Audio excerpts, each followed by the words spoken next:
मुसलमानों की आवाज नहीं, आतंकी बन चुके थे वो। इस देश में प्रोपेगेंडा चलाते थे और इस देश में गजवाए हिंद लाके इस्लामिक राष्ट्र बनाने की तैयारी थी 2047 तक। चाहो तो गूगल पे जाके स्टडी कर सकते हो। पटना के उस इंस्पेक्टर का बहुत बहुत धन्यवाद है जिसने वो 7 पन्ने पकड़ लिए, उसमें स्पष्ट लिखा था ब्लू प्रिंट क्या। ये आम आदमी पार्टी के अलावा कांग्रेस भी, कांग्रेस के साथ कौन जुड़ा है ये भी तो बताओ सर। कांग्रेस के साथ भी एक से एक नक्सली विफल है। उसका कारण ये है, सरकार मोदी की है, सिस्टम जेएनयू वालों का है। सरकार मोदी की है, सिस्टम वृंदा करात का है। सरकार मोदी की है, सिस्टम आज भी कश्मीर और आईएसआई के द्वारा चलाया जा रहा है। सरकार मोदी की है, बड़ी बिंदी गैंग चला रही है। सरकार मोदी की है, लुटियन मीडिया चला रहा है। सरकार मोदी की है, चलाने वाले आज भी वही बॉलीवुड के दल्ले जो दाऊद के टुकड़े पे पलते हैं। अगर एक बाप की औलाद हो, अगर एक माँ का दूध पिया है तो सामने से आके बोल के दिखा दो, मैं मान जाऊंगा तुम एक बाप की संतान। कहूंगा जेएनयू में से इनको निकाल निकाल के भगाओ। ये लोग भारत के लोगों के टैक्स पे पल के भारत विरोधी एजेंडा चलाते हैं। पहले कहते थे अफजल हम शर्मिंदा है, तेरे कातिल जिंदा है।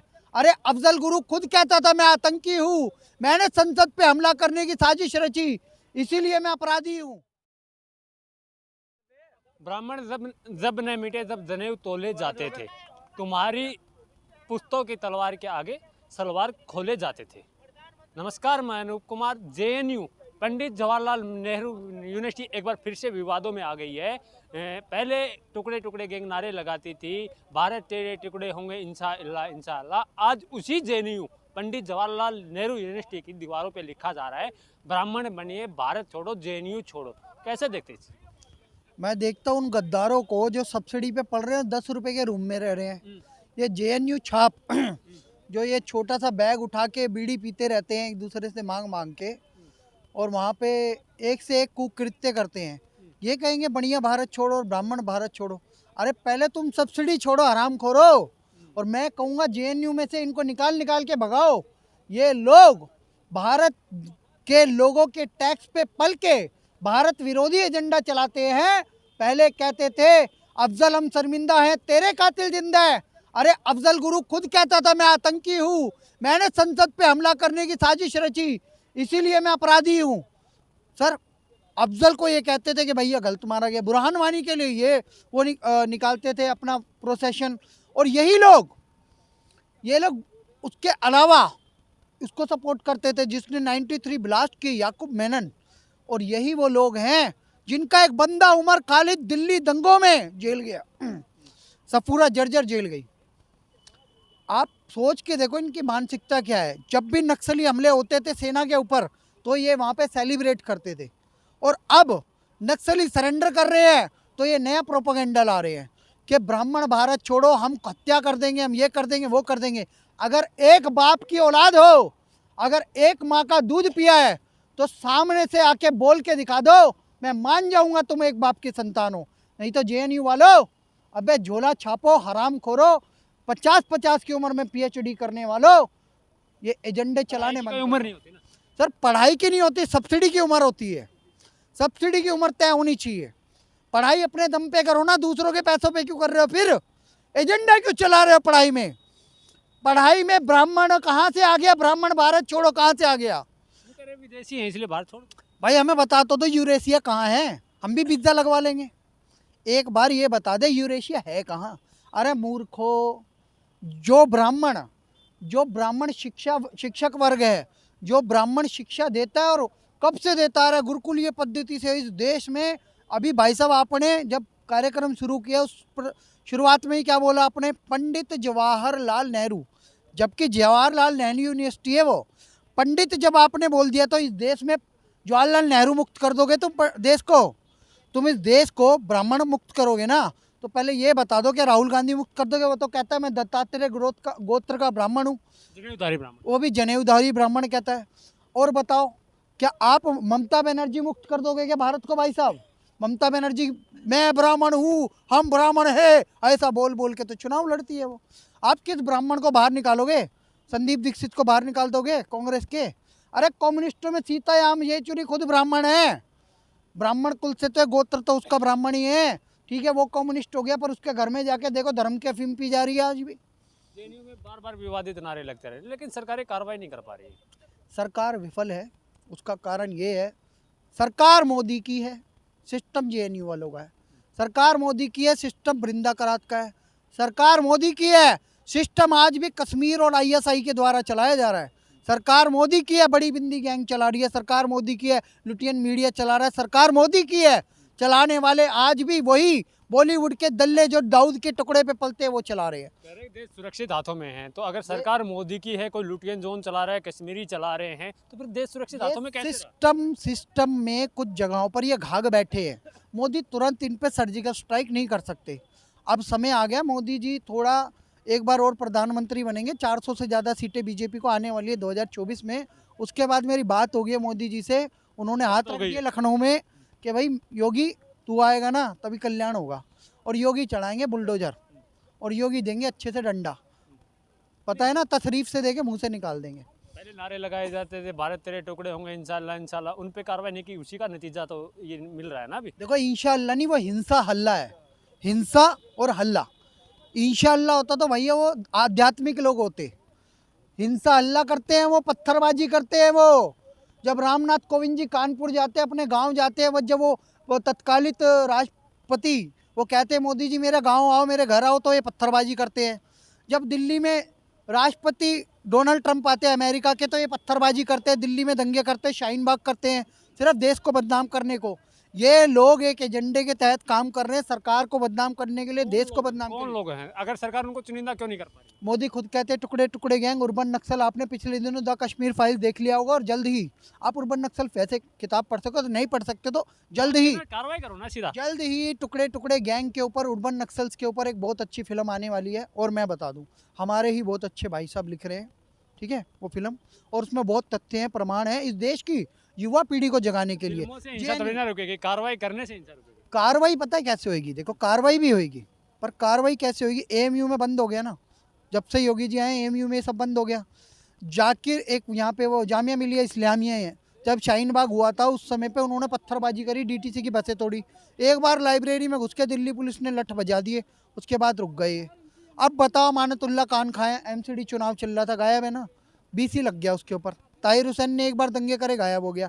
और देखो कन्हैया कुमार बेशक कांग्रेस में चले गया, ताहिर हुसैन बेशक जेल में है, और शर्जील इमाम बेशक जेल में है।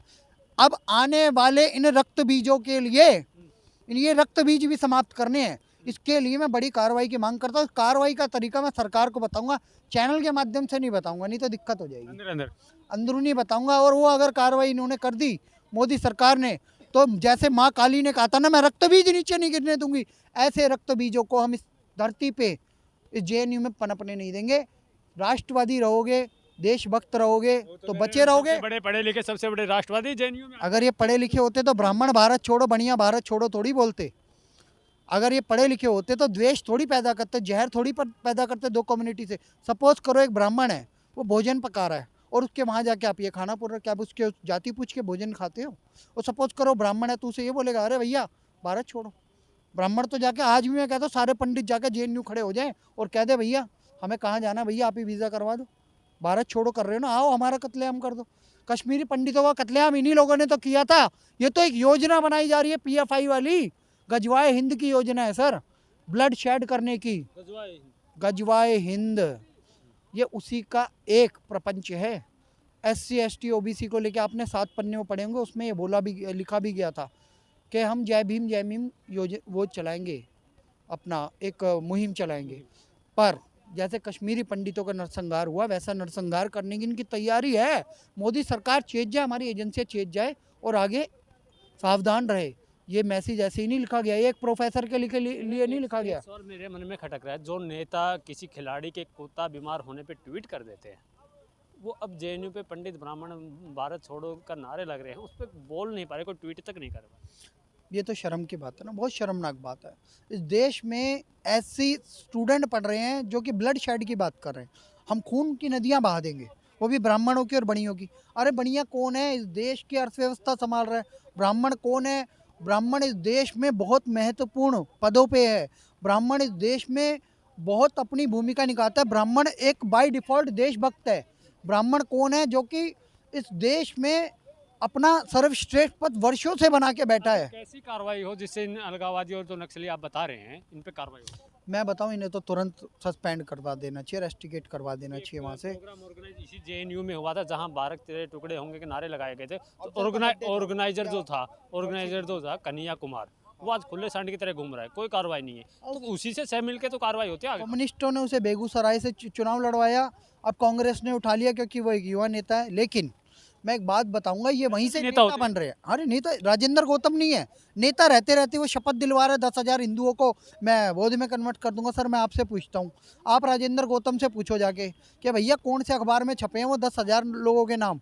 कोई भी व्यक्ति अपना मतांतरण करता है, धर्मांतरण करता है, तो उसे लिखना पड़ता है कि मैं आज हिंदू से बौद्ध हो गया हूँ। सर ये सब प्रोपागेंडा है, फेक प्रोपागेंडा है। आप जाके इनके बारे में स्टडी करो, ये सब एजेंडा चला रहे हैं और कुछ नहीं कर रहे। हिंदू विरोधी एजेंडा चल रहा है इस देश में वर्षों वर्षांतर से। अब ये तो सोशल मीडिया और मीडिया के माध्यम से सामने आने लग गया है। और मैं एक बात कहना चाहता हूँ कि अगर केजरीवाल ने, जैसे राजेंद्र गौतम है, उसे खुद नहीं हटाया और वो कह रहे थे वो स्टार प्रचारक भी है, उन्होंने क्या कहा कि हम ब्रह्मा विष्णु महेश को नहीं मानेंगे। दो राड ये हो गई। उसी एजेंडे पे जेएनयू काम करता है। जेएनयू के बहुत सारे लोग केजरीवाल के भी समर्थक है, यहाँ तक कि भी ताहिर हुसैन जो अभी जेल में बंद है वो तो पार्षद रहा है, और ये उमर खालिद उनका वो रहा ही है। और मैं एक बात कहना चाहता हूँ कि ये आम आदमी पार्टी के अलावा कांग्रेस भी, कांग्रेस के साथ कौन जुड़ा है ये भी तो बताओ सर। कांग्रेस के साथ भी एक से एक नक्सली जुड़े हुए हैं। मेधा पाटकर ने, मतलब जो बीजेपी का विरोध करे किसी और पार्टी के साथ वो नक्सली हो गए। आप गलत, या आप मेधा पाटकर के इतिहास में जाओ, उसने नर्मदा डैम नहीं बनने दिया था सर। जो सरदार सरोवर डैम था कितने वर्षों रुका रहा। कहती थी आदिवासियों का जीवन बर्बाद हो जाएगा, सारे आदिवासी करोड़पति होके बैठ गए। और एक बात सुनो, जो हम ऐसा नहीं कह रहे, हमने प्रमाण दिए हैं इस चीज़ के। आज वरवरा राव, जो इन्होंने जो वहाँ पे उर्बन नक्सल ने दंगे किए थे मुंबई में, महार रेजिमेंट को लेके करे थे, ठीक है, ब्राह्मणों के विरुद्ध किए थे। आप एक बात बताओ ना, जेल में है क्या नहीं? वो भारद्वाज करके एक महिला थी, वो जेल में है क्या नहीं? तो इन सब पे कार्रवाई तो हुई है ना। तो जो जेएनयू वालों का इनडायरेक्टली एक ही बात कहना है कि ब्राह्मण जो हैं वो अपना झोला पैक रहे और निकलने अब। कैसे निकल जाएंगे सर? आप हम ऐसे निकल जाएंगे? कौन निकाल देगा हम? जेएनयू वाले देश लोकतंत्र से चलता है। जेएनयू वाले की सरकार थी, वेस्ट बंगाल में हार गए कम्युनिस्ट, त्रिपुरा में थी हार गए, सिर्फ कलकत्ता में और थोड़े इंस्टीट्यूशंस में बचे हैं। ये भी गायब हो जाएंगे। मैं बता रहा हूँ ना, समय आएगा धीरे धीरे। थोड़े सिस्टम में ये है, सरकार मोदी के सिस्टम इनका है, उस सिस्टम में से अब इन्हें निकालने की तैयारी हो रही है। सरकार का क्या कर रहे हैं मोदी जी जो सिस्टम ही मोदी नहीं चल सरकार से हम कह रहे हैं, भैया मोदी जी योगी जी की तरह डंडे चलाना शुरू करो, तभी ये सुधरेंगे। ब्यूरोक्रेसी में भी योगी जी वाला मॉडल लाओ।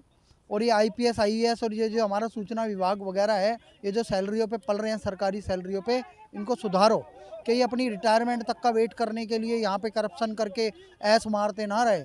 इस देश में इस पॉइंट ऑफ व्यू से काम करे कि देश की सुरक्षा रक्षा भी करनी है। इंस्टीट्यूशन लेवल पे भी कोई जहरीला नाग पैदा ना होने पाए, कोई इस देश में कोई आतंकी ना पैदा होने पाए। तो हमें हर स्तर पे युद्ध स्तर की लड़ाई करनी पड़ेगी, हर स्तर पे युद्ध स्तर। सर ये युद्ध चल रहा है, ये एक 2.5 जो कहते हैं ढाई युद्ध कहा था ना। आज आज सर 7 है, कल 8 है। 8 दिसंबर को डेथ हुई थी जनरल विपिन रावत, जो पहले हमारे सीडीएस थे, ठीक है ना, जिन्हें हमारी सेना में पहली बार जो पद मिला सीडीएस का, वो 8 दिसंबर को ही देहांत हुआ। उन्होंने कहा था हम 2.5 वार लड़ रहे हैं। 2.5 वार क्या है? एक पाकिस्तान, एक चीन और एक भारत के अंदर के गद्दार। ये जेएनयू वाले वही गद्दार हैं। इन लोगों से निपटना मुश्किल है, पीएफआई से निपटना मुश्किल है। पीएफआई पे बैन जरूर लगा दिया है, लेकिन पीएफआई के घाघ जो पहले इंडियन मुजाहिदीन में थे, फिर सिमी बनाया इन्होंने, student Islamic movement in India, फिर अब इन्होंने पीएफआई खड़ा करा, popular front of India. Popular front of India पे बैन लगा ना, 7 पन्ने पकड़े गए पटना से। उठाते थे आपने जबरदस्ती बैन करवा दिया। मुसलमानों की आवाज़ नहीं, आतंकी बन चुके थे वो, इस देश में प्रोपेगेंडा चलाते थे और इस देश में गजवाए हिंद लाके इस्लामिक राष्ट्र बनाने की तैयारी थी 2047 तक। चाहो तो गूगल पे जाके स्टडी कर सकते हो। पटना के उस इंस्पेक्टर का बहुत बहुत धन्यवाद है जिसने वो 7 पन्ने पकड़ लिए, उसमें स्पष्ट लिखा था ब्लूप्रिंट क्या था। ये तो ट्रेनिंग मॉड्यूल जब चल रहा था, ट्रेनिंग चल रही थी पीएफआई की, वहाँ कोई समझदार पुलिस वाला पहुंच गया और उसने पेपर पकड़ लिया। आज इसीलिए पीएफआई बैन है। ये जेएनयू गैंग नहीं सुधरने का कारण तो बता दीजिए। जेएनयू गैंग नहीं सुधरने का कारण वहाँ का प्रशासनिक जो रवैया है, व्यवहार है, वहाँ के जो प्रोफेसर है वो खुद गद्दार है। वहाँ के प्रोफेसर एक नंबर के हरामखोर मक्कार कम्युनिस्ट हैं। मैं इसीलिए बोल रहा हूँ ये, क्योंकि वो एक दूसरे का सहयोग करते हैं और देश विरोधी बातों में समर्थन करते हैं। वो माँ दुर्गा का अपमान करते हैं, उनको कुछ अपशब्द बोलते हैं, महिषासुर का महिमा मंडन करते हैं और रावण का भी महिमा मंडन करते हैं, भगवान श्री राम का अपमान करते हैं। तो हम लोगों को ये समझना पड़ेगा, इन पर कार्रवाई करनी है तो प्रशासनिक लेवल पे भी इन्हें सुधारा जाना चाहिए। वहाँ के प्रोफेसर बदल दो, वहाँ का ट्रेनिंग मॉड्यूल बदल दो, वहाँ का स्टडी का तरीका बदल दो, वहाँ पे उठने बैठने के तरीके बदल दो, डिसिप्लिन कर दो।